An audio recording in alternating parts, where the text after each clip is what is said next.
et ba Rwandais ba pesa ki loboko ndeti ba sungaye nzoka ba Rwandais bazalaki na likanisi na bango oyezaki caché kati na bango. Ça ne vous coûte rien sur au sombi loi électorale, au sombi constitution, aux autres en ratant 5 articles par jour. Les paroles nous laissées par Lumumba, son discours lors il y a 30 juin, c'est ce qui me marque. Et innocent. Nous devons écrire notre histoire de gloire et de dignité. Mbote na bino nyonso obolinga kolanda biso na kati ya magazine obolinga kamingi sous les projecteurs et sengo ezalaka tanto yebaka boza ebele pona kolanda ba émission misala otosali la rabino na kati ya maison de communicateurs professionnels MC Pro. Merci beaucoup na Gypsy Esanga pona bilili soki bozo mona biso tozo bima kitoko eza grâce ya Gypsy Esanga les multimédia. Na présentation Vianney Kiasaka kasi nazalinga mokote nazali na mama Bibi Chibola otobengaka mama waro kilo ya RDC. Nana bino na mama Bibi chatomeka ko solola un peu nandeko oto yambi otobengaka évangéliste de prise de conscience ndeko na biso dielelo ndeko dielelo mbote na yo. Mbote mama Vianney, mbote na mama BBC kilo ya Congo, mama waro, mbote na ba abonné nyonso ya MC Pro. Mbote na Gypsy Esanga et merci beaucoup na ndenge bo pesi biso confiance wana ya ko interviewer biso to beta mo lisolo na matali Congo parce que biso ko beta lisolo à Congo ezaka neti bilei na biso tous les jours donc na ko lia na ngate mais so na lobelika Congo nga vraiment na zarales nini oyo yebi na matali papa na biso atikaka biso Laurent Désiré Kabila paix à son âme. Et là qu'on a retenu et pas il y a Laurent Désiré Kabila. En dehors il y a Mambo Yassala qui en tant que président de la République, c'est parmi les personnes où bakoti biso na gouffre to jana ngolelo. Soki lelo to betara lisola ba Rwandais ba koma ba zo ba poste ba occuper ba poste na mboka na biso, c'était grâce à Mzee Laurent Désiré Kabila. Et Mzee Laurent Désiré Kabila croyait que Lokola Zoluka libérer Congo, il pouvait se rallier à n'importe qui et ba Rwandais ba pesa ki loboko ndeti ba sungaye nzoka ba Rwandais bazalaki na likanisi na bango oyezaki caché kati na bango et c'est comme cela que nous avons eu dans ces pays chef d'état-major général et armé un Rwandais tout fait et après à ozongane na Rwanda comme ministre de la défense vous voyez ba bloko ndeti ndengwana lelo oyo so tolo barake non. Nous avons eu peut-être un chef de l'État entre guillemets Azaki congolais, tout ça c'est grâce au fait à Mzee Laurent Désiré Kabila. Donc na rage na ya libérer Mboka sous la dictature ya Mzee, il a été un peu imprudent, ya rokende ko se rallier avec les Rwandais et voilà où nous sommes melbiso ba tuerie eza na est depuis 1998. De 2001 jusqu'à aujourd'hui 2024 et ça la biso déjà 23 ans depuis papa Nabiso akufaki na ba onyos tout ba successeur na o ba na sima différence eza nini na ndenge yazwaki mwa tamuki ya kokonza ekolo Congo na ba oyo bakonzi na sima na ye. Bien différence ezali na matali justice d'abord matali sanction à l'endroit peut-être il y a récalcitrant et bien on malamu mwana mboka en dépit ya ba coalition salaki avec les Rwandais mais lorsqu'il est arrivé au pouvoir mona ki moi différence moko bazo kata même là teliaba na ba ces échanges qui moyibi et comment qui est diminué qui moi ndambu moi sécurité en fait écotek mais différence na ba succédé notamment son fils Joseph Kabila aye ko amplifier en fait moi Moïbi wana comme institutionnalisé kuluna ekoti avec Joseph Kabila et avec Félix Tshisekedi kuluna eko s'empirer lisusu Moïbi est comme légal donc ça dit que mutu moko azo kanga Moïbi Tango Koufi, moi nanaya mais qui valoriser en mouké. Après avec le régime de Félix Tshisekedi, on est venu institutionnaliser les vols. C'est-à-dire qu'on pouvait primer quelqu'un à Yibi ba côté na prison tant abimi a commis ministre, à Yibi ba côté na prison tant abimi a commis gouverneur, à Yibi ba côté na prison tant abimi a commis mandataire, il y a mandataire public, et comme ça même lui-même le président de la République est en train de féliciter, de défendre ces gens-là. Bato bazoi bamboka. Le détournement est commis et le komoko institutionnel. Rétro-commission, le logo kangela mutute parce que le président de la République l'avait dit dans l'interview que non, il pas n'habitué à légal. Or, ce qui est légal, bako kangela mutute. Donc, différence au fait, eza pena ngwana. Je suis un mboka, il y a musée, abandé ko sala en tant que patriote, nationaliste, mais les autres là, comme si côté moi commerçant, côté moi qui m'a bêta moi cop na bango, bazu ba s'enrichir na bango puis baké na bango. Selon ba vision na yo, nini autre koki ko sala, peuple congolais koki ko sala po to mekampe ko zonga na nzela. Parce que soko zu constitution o na simbi, na kati ya constitution o soko na préambule nango. Na préambule la constitution balobi boye. Balobi nous virgule, peuple congolais, virgule. Donc ça dit que préambule ils ont consacré constitution. Donc ça dit ils ont fait ça contexte il y a constitution. Donc ils ont bisondé population kolo constitution.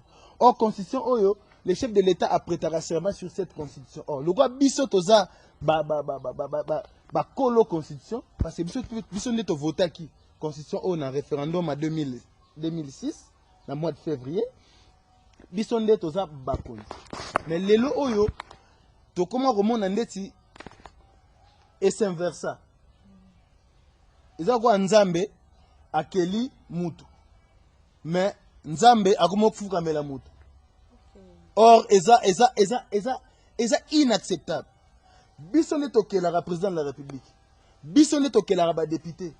Parce que Ndeko Félix Lelo, Ndeko Joseph Kabila, bien qu'à Kotari à travers Papa Naïm, en 2006,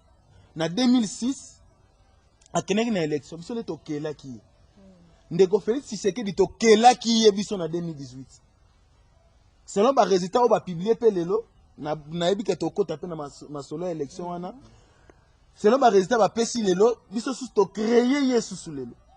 Tu créé président de la République. Il a été créé comme être humain, mais il a été créé comme président de la République et pas dans la population.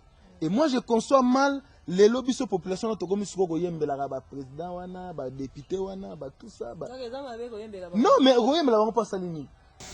D'ailleurs, déjà, ceux qui n'ont commis na koti na monde politique ba bloko na mona wana ba kolata bato wana botielo nya mutu na elambana avec moi ça n'ira pas c'est kokota na biso ki na koti c'est kokota bon je n'exclus pas alternative mon corps, mais ce qui est vrai que je me sens très à l'aise dans ce que je fais. Je ne dépends de personne. Tu vois, si on a contre la politique comme une autorité morale, donc on a ça la sortie médiatique net beauté sans pour autant une autorisation et pas. Oh non, tumba non à gauche mais tumba à droite. Voilà. Interdit et côté. Bah interdit et côté. Donc c'est-à-dire population c'est là yeba rôle naie azanani yonde mukondi peuple mukondi. Yo osengeli o bandande ko pesa ba ordre na yo ba tuba exécuter yango. Mais lelo est comment to voter député to sangani na quartier moko boto bengisi aya ko pesa biso aya ko sala o ba benga restitution ayete. Mais ce qui a bengisi biso nyonso to lati maputa o ya kabela biso to gotala. Ozomo ate que c'est le monde à l'envers. Donc nzamba akomo semble la créature. Vraiment.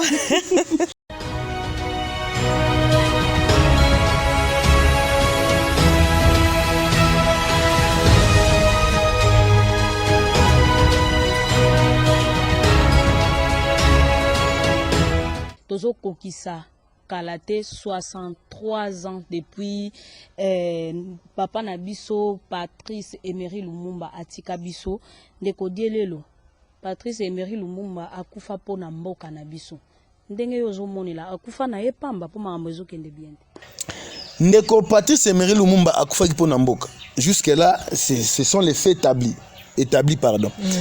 Il y a certaines langues qui disent qu'akufa pona X pona non. il a été officiel, il a été assassiné pour la cause Yamboka. Mais moi, ce n'est pas le fait Yagoboma Patrice Emery Lumumba qui, moi, me fait mal ou sinon, et ça, non. C'est en fait bravoure Lumumba. Les paroles nous laissées par Lumumba, son discours il y a 30 juin, c'est ce qui me marque. Dans ces communications, sur le lettre,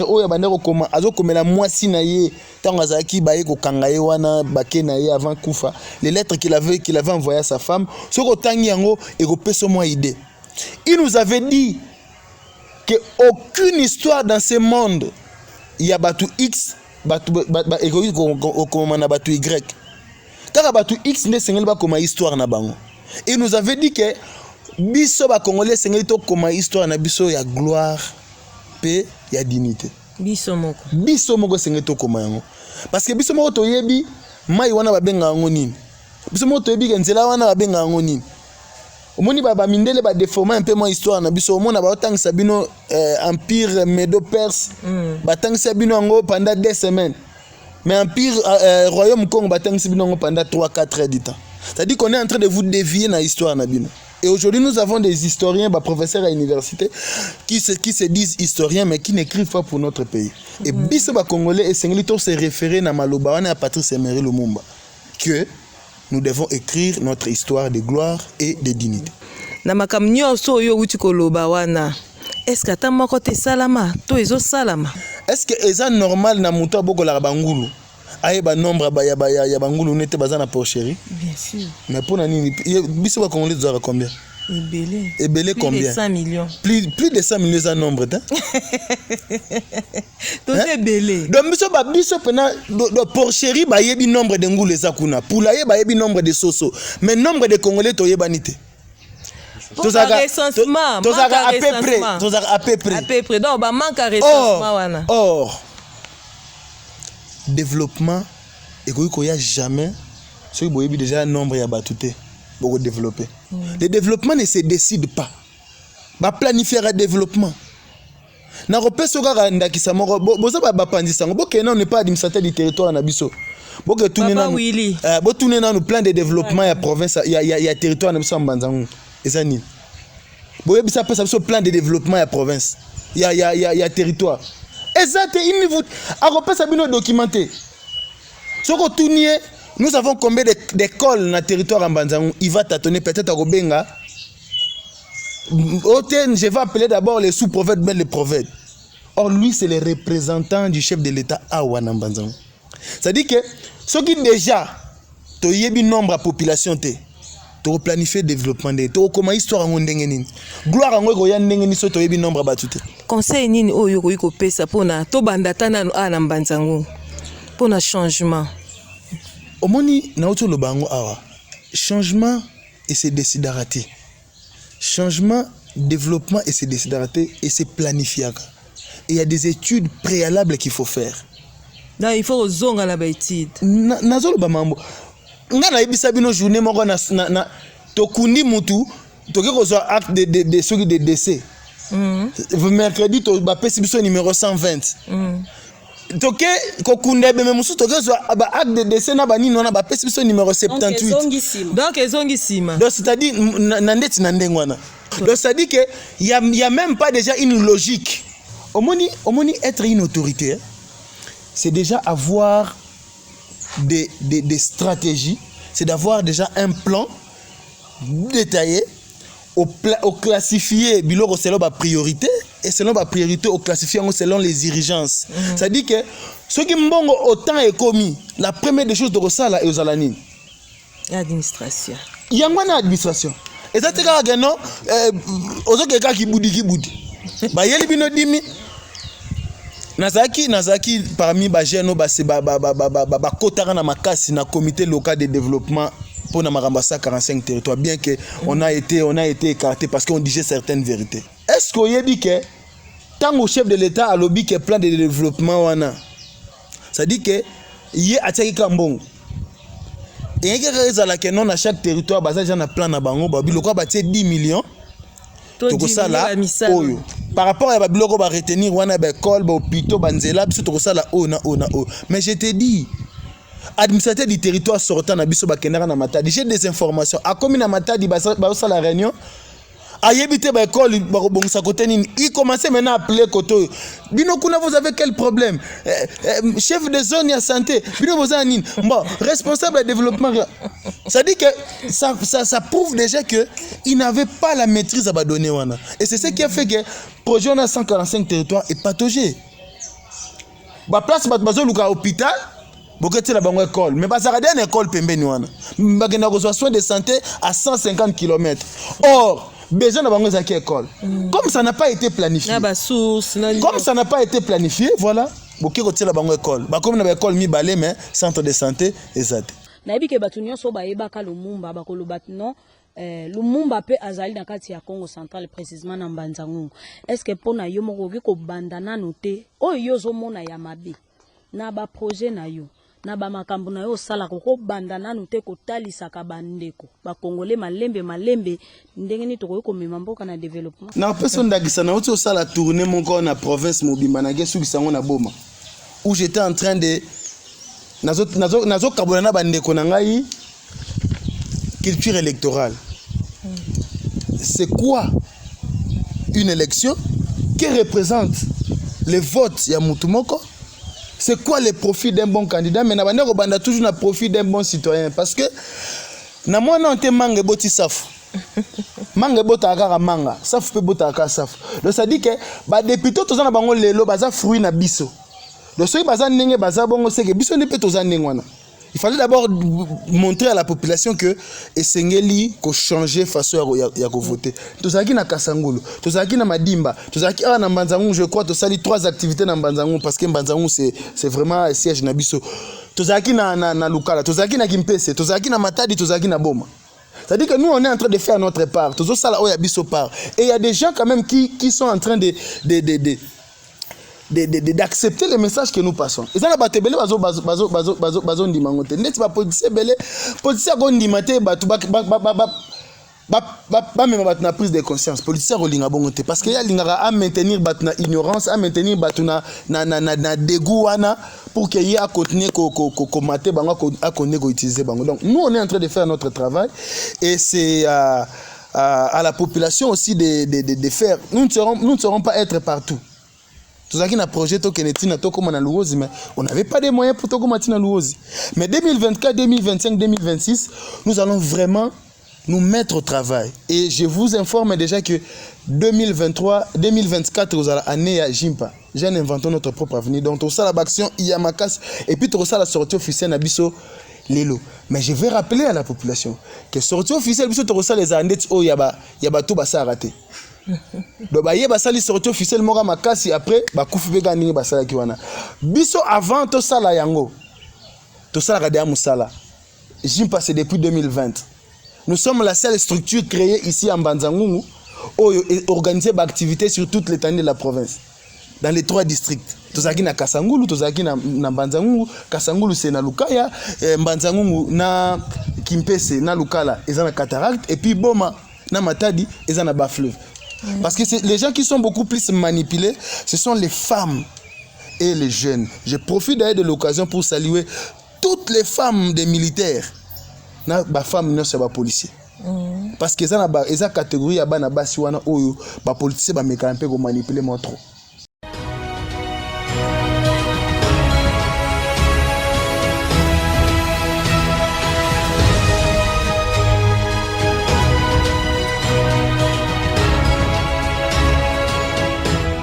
kende mbala maona likambo actualité otozana ngo ya insécurité ndeko diele lonini ko loba parce que Mbanzangungu ekomi na o mutu akokota na ya beti masasi atubi mutumbeli abotoli téléphone donc nini ko loba pona likambo ya insécurité po tozolobela pe likambo ya territoire na biso.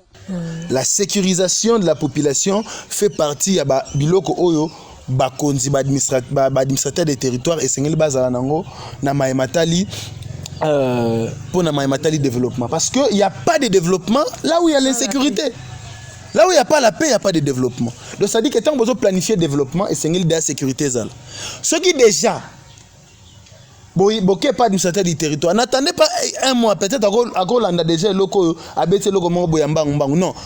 Allez-y même après cette émission, après l'enregistrement de l'émission, comme ça vous pouvez le mettre, l'annexer dans l'émission. Mais ce qu'on appelle Sibino, en tout cas, na raison on ça sous ces émissions en tout cas peut-être les seuls dans les 145 territoires il y a mboka na biso. Insécurité en Banzangungu. La solution elle est simple. Que les autorités prennent leurs dispositions. Pour une autorité c'est pas à disposition. Est-ce que vous savez que nous avons un service de renseignement dans mboka na biso? Service de renseignement civil, service de renseignement militaire, service de renseignement à la police. Bazali. Nous avons deux camps, nous avons 3 camps. 2 camps militaires, na camp moko à la police. Ici à Mbanzangungu. Mbanzangungu aza na superficie moko makasité ou peut-être nous pouvons être incapables, les 2 camps peuvent être incapables, les 3 camps peuvent être incapables de contenir Batouana. Mais la responsabilité elle est partagée. Je vais commencer d'abord par la population. Population aza responsable ya mambozo comme lelo parce que la population ne dénonce pas. La population dénonce raté.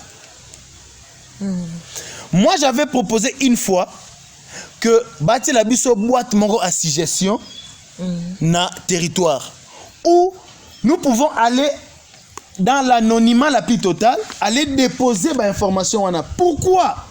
Parce que j'ai eu à échanger avec beaucoup de personnes, bazarana bobangi ya go dénoncer pour nani. Ba dénoncer ngane go dénoncer na yebisi mukonzi. Tant ba kokanga mutwana akozala informer que dire le mutaya go dénoncer par quel mécanisme.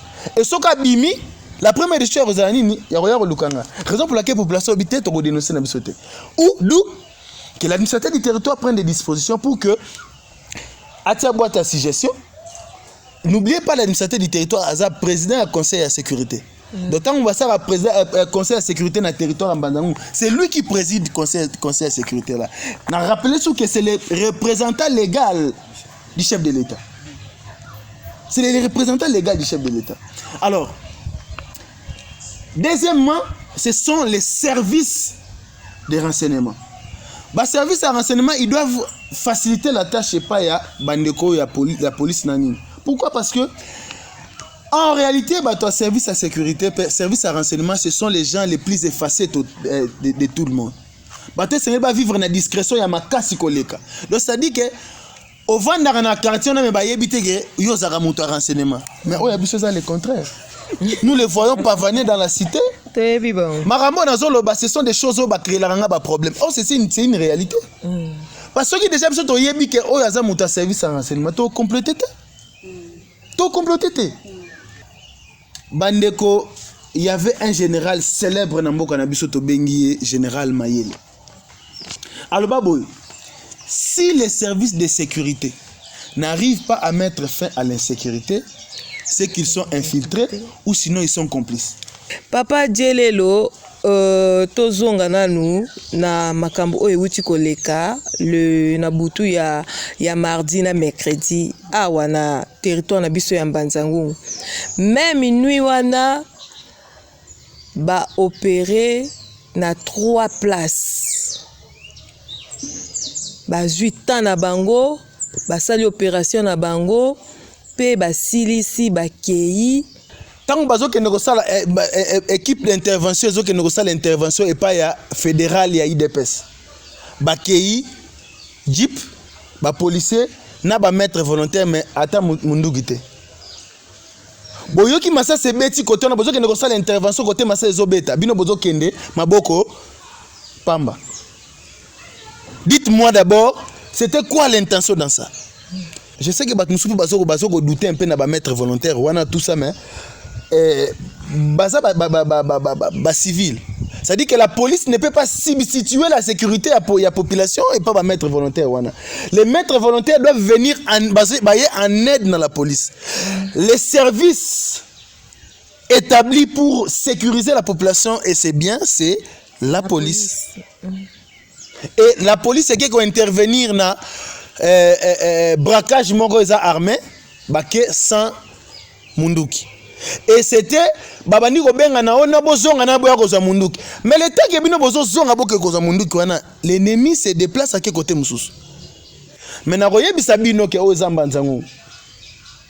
Na kikongo tolobaka vowele vuma ndavowani nsinsa kansi kuvo nati nsinsa ko. Ilaxini papa. Soko kene sika kende kokuta ba habitude kuna mais comme ba habitude te. Okay. Les gens seront na mayela ko comprendre ba ko comprendre.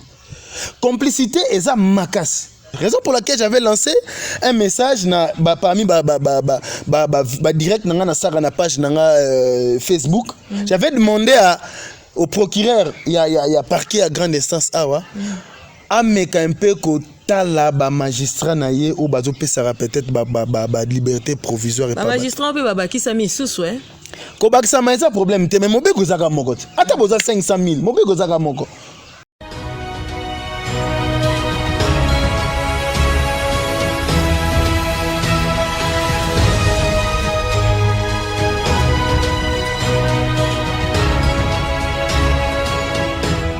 Balobi mikolo soko saka intoko kadimanize yo toye bate likamba ba résultats zandengeni. D'abord na mamba propagande. Webi na mamba propagande net na banzo na kangi banzembo ebele. Banzembo ebele. Et na félicité bandeko nyonso balouesa la musique wana en tout cas bozu pe na mbongo na bete bino maboko. Ba DJ ba beti ba nzembo omoni ba nini. Comment on appelle ça? Studio Nio Sambanzango, le micro ezaki plein na occupé bazo sala ba nzembo. Et là on a quand na propagande wana eza banzembo. Je n'ai pas vu un député oyo apesi ba tout projet moko de société. Lumvota kaka Chatunga pont. C'est ça l'anzila. Maintenant on comme place na mono ka saluka mo katunga nzila ko. Katunga ponko. C'est le même discours. Le discours on a tout bon toyoki. Dites-moi, ce bino boye peut-être dans mutumoro qui a réuni ne serait-ce que 1000 personnes. Après ça un programme. Exact. Azana été. Mais ce bo tuninga nani basala ki nzembo te na ozana pas pour na tanga moto basala ki nzembo te. Tangu apesi biso ba désigné comme président Seni alobaki bana Congo banga te na ko pesa bino élection o nanu bozwa te na Congo yango akoksi voilà apesi biso pe élection ya mabe o nan te zwa te na Congo ya mabende ndeko kadima apesi biso élection to na te na Congo donc ya mabe koleka na assistant na élection ya présidente ya marché ya biso central a obi élection ne salemaka bien ezaki ordre pénal azwa pe na vérité des urnes de ba organiser kitoko donc président oya ça élection na nani to bando préparer hier azwa ta place ya ndeko kadima ponde wana yemo Nadine ponde ndeko kadima na mwana ngana onte ba machine à voter et comment air mususu l'élection fait banana 6h et machine à voter comme na 12h mususu ezo limwa mususu ezo que se retrouver na mitwa na banda kwa batu ndeko kadima yoka na élection ningo salema oyebi na kati élection déroulement élection zalaka na ba liste moko zalaka à part ba liste électorale et ça na ba liste monsieur zalaka pembeni wana ba bengango par exemple la liste des omis et puis ba liste ya bato ba voter par dérogation. Na yebiso liste des omis na année o ezalaki te. Na dérogation zaite. Ya dérogation zalaki te. Apesa ki bango page moko zalaki na 10 cases. Mais or nzoka na bureau moko bokoye ko zalata na 70 80 100 personnes ba voter par dérogation. Déjà un problème. Ba liste net na kulungongo à part institut teza o votaki na ba liste électorale na bango bazalaki nango. Les autres centres wana, les autres sites de vote wana bazalaki na ba liste te. Ah bon? J'ai des informations sur. Bazala qui te donne comment guerre moko ba beti message na sande de ba voter na bango bongo désordre mo seranate. Ndeko Kadima a publié résultat à présidence de la République sur base ya nini? Parce que nazeb sabino na pesa une information boza ba pandisango bokende ko lukana bokena na antenne ya Mbanzangungu bokena na antenne ya Luozi bokena na antenne ya Songololo bokena kana ba antenne belé et si que comme il s'est transformé comme un centre de compilation des résultats. ba pli eza kuna nanu bafungoli yango te ba sac wana eza nanu kuna na bafungoli ba bani na bango nanu te ba bi ekeka déjà bon na kini yo kana ebisa yo article 70 ya loi électorale article 70 na alinéa nango 2 elobi boy le président du centre de compilation rend public en affichant au centre des résultats du vote pour les élections législatives et provinciales et les résultats partiels des élections présidentielles au niveau de la ville ou du territoire. Bon, pourcentage bakomaki na centrale électorale kuna boko ntala ngona na mbanzango wana so ba affiche yango. So ba affiche yango bo filmant bo koti yango na émission. Mission il y a centre local de compilation des résultats ezali yako compiler ba résultats. Mais il y a qu'on résoudre un peu ba erreur matérielle au salemaki na ba centre. Si ko soki compilation salemité awa et qu'il y avait quelques erreurs na ba plus au batinaki na Kinshasa ba kozwango ba koyeba ngo ndenge ni soki awa ba salengo te. Vous comprenez? Donc ça dit que Congolais ça makambu ndeti azo sala makambo zo yeba te. Négligence on a ngo sala ke no ba politicien na ba mona biso lokwa ba tupam. Et nous devons nous réveiller. Ça ne vous coûte rien sur au sombi loi électorale, au sombi constitution, aux autres en ratant 5 articles par jour. Ou bien en un mois, le but que chaque mois, on a 10 articles. 200, sur 200 combien 222, sur 220 articles de la constitution. Et si, sur 200 combien d'articles il y a la loi électorale. Mais, et si, article 70, on a déjà ils ont violé la loi électorale. Déjà, on a eu ce logo moro. Est-ce que des autres gros là, n'en déjà awa esengo soto yeba député nini na nini abimi na combien de voix il fallait ba afficher les biso en a surtout zo zela kutu ba afficher les biso ba publier na kin a kutu non ba afficher te boke ndika ko tala kuna boke no tala so ba afficher ki exact to zai kuna lobby exact mabotu na ata chef d'antenne alobi nyonso ke kin ce sont les élections les plus chaotiques on a na monate. Et nous devons l'admettre, Bissaba Congolais. Quand même, invalidé, Batou Papa. Ah, papa, maman, tika, suto, vani. Waneza ma foot, angulu, baleli, ngulu, na bango côté, moussou, sur les bases, au parole, sur ma foot. Ce sont des règlements politiques. Si le nombre de personnes, ma machine ne soit pas bataille, 82 bimi. 82 cas. Yango ki yungula ngo ya bango zaki ya ndenge nini. Ah, kuto biso to bimi innocent. Innocent te mi yibi bazawa pe na manzango. Mais tout le monde va vidéo. Ba preuve exacte. Mutuna sa ah maman, tout ça ba loko ba preuve wana. Ba preuve exacte. Ngana zaki na kata nazaki la jimpa. La seule structure des jeunes où est déployé par observateurs sur toute l'étendue de la province. Nous avions 29 personnes na Madimba, nous avions 20 personnes à Mbanzangungu, nous avions 20 personnes à Kimpese, nous avions 20 personnes, 30 personnes à Matadi, 28 personnes à Boma. Donc photo zonga to ça maman na émission na makambo jeep. To sali musala oyo structure morote sali yango. To sali observation moi-même qui vous parle nazaki déjà debout à 5h40 minutes. Ce qui chef de centre il y a di Sengomoka. Di Sengomoka 2 je crois. Au bateki yango na Noki épée Noki. Ce qui est sincère il vous dira que parmi les premières personnes qui sont arrivées à part ba témoin na ba observateur, il était là. Tout le monde ba vidéo. Tomoni batu oyo yo oyana na ndaku na bisote oyana nuté babete le pena liso na bisote so batu ni ka question moko boyo nana ngo alata ka bien batangi ba moko kombo na sekeza na makambo mususu eza mutu mususu akenda côté wana te me ba voter et j'avais d'ailleurs vu communiquer moko circuler sur le net il y a parti moko au pouvoir na ebité excusez-moi je ne cite pas les noms ba lobby bango ba député na bango ba voter bango à 98%, à 96%, à 90 combien de pourcents. Mais papa, calcul arithmétique comme il passe bon ndenge.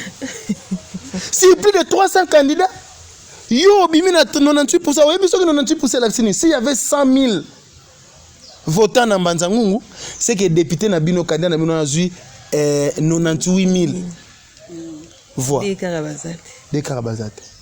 Donc tout ça ça prouve que il y a un certain nombre de problèmes. Mais également, ba parti pour naïb sarabino que ba parti politique ezate na Congo, bondi mila ngate. Ba sangisi ba tuma ba sangisi ba ba temo ba sangisi ba former bangote. Moi j'ai été en tant qu'observateur, en tant que copropriétaire de la République démocratique du Congo. Et sous la bénédiction il y a constitution, article 5 où ils ont consacré élection. Au que non article 5 qui a constitué le peuple souverain et ces derniers c'est choisi certains de ses dirigeants à travers les élections et c'est un article 5. Na côté na centre moko maman moko a yebi ko voter té. Et je vis un témoin linga tellement pour qu'il ne relaxe pas voter. Mais j'ai tourné sur lui, nabi papa, c'est irresponsable. Toi tu n'es pas yo nengoza bozaka na misu na yo na papier non abiki na pokoma. Tu n'as pas le droit d'intervenir aux membres ya nini. Et d'ailleurs, l'électoral est lobby boy. Pour des personnes qui ne savent pas utiliser la machine à voter, bako pona mutu ya choix na ye oya votaki déjà oya za libanda. Na yaki na mwana nanga ya kosunga ngai. Yo moko ezana ni membre ya bureau de vote ni chef d'antenne ni chef de aroyeb sekeno kingani keno kosunga soki okutani nango problème. Mais ça dit que pour dire que les témoins n'ont pas été formés.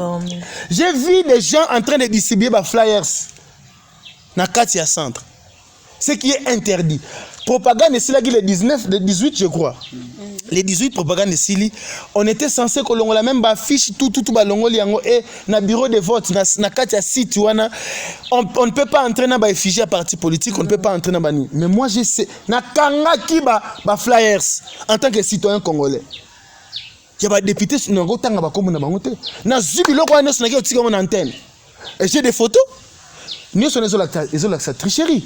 J'ai vu des gens mutumba ke telema na côté régie des Owana.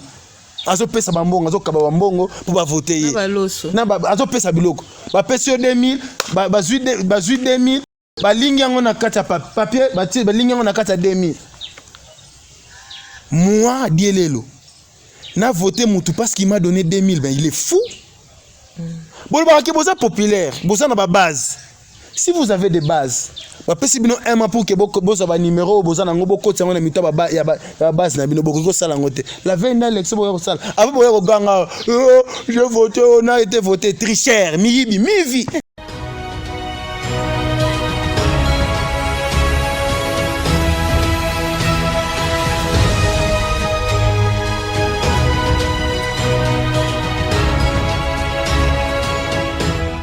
monaki pe otaki kobenga biso pona likambo etali contrat social.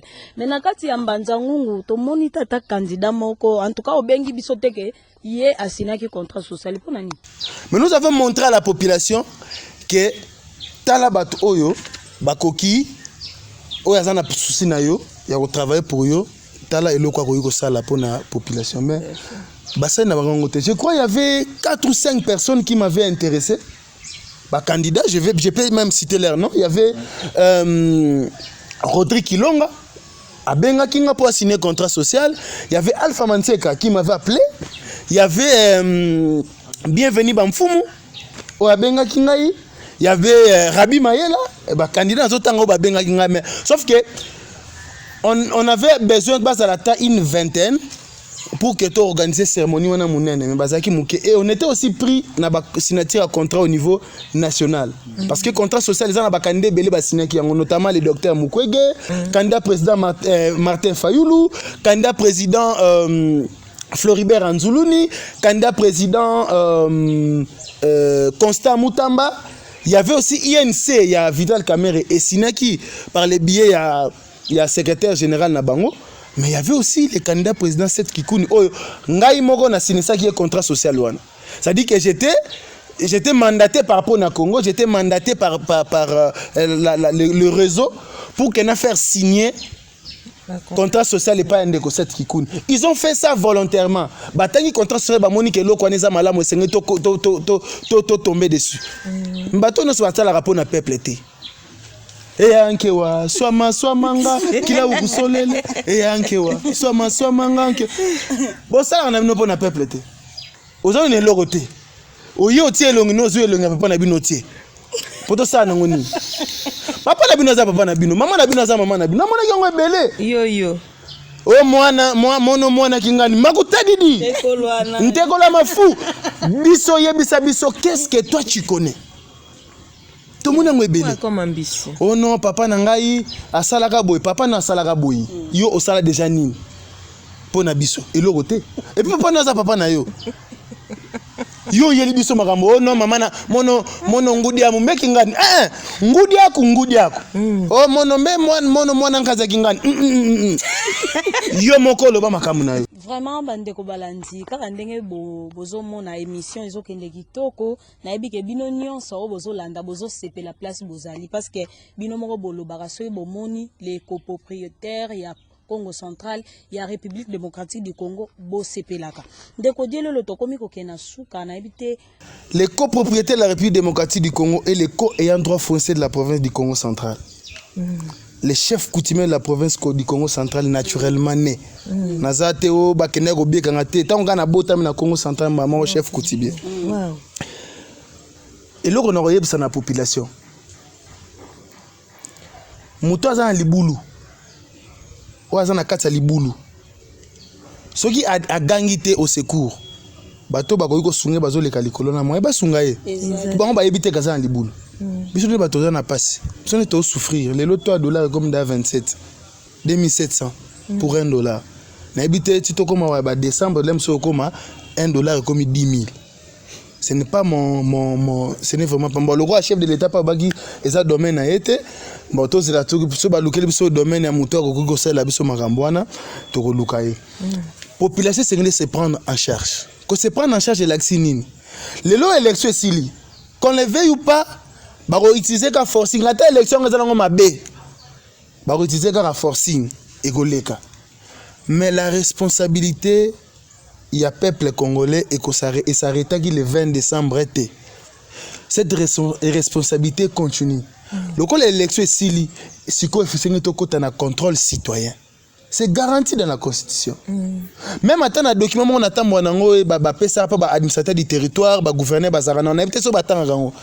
Mais na page 110 nango ba comment wana que la population a le droit de contrôler ba administrateur bato bazo kambaye.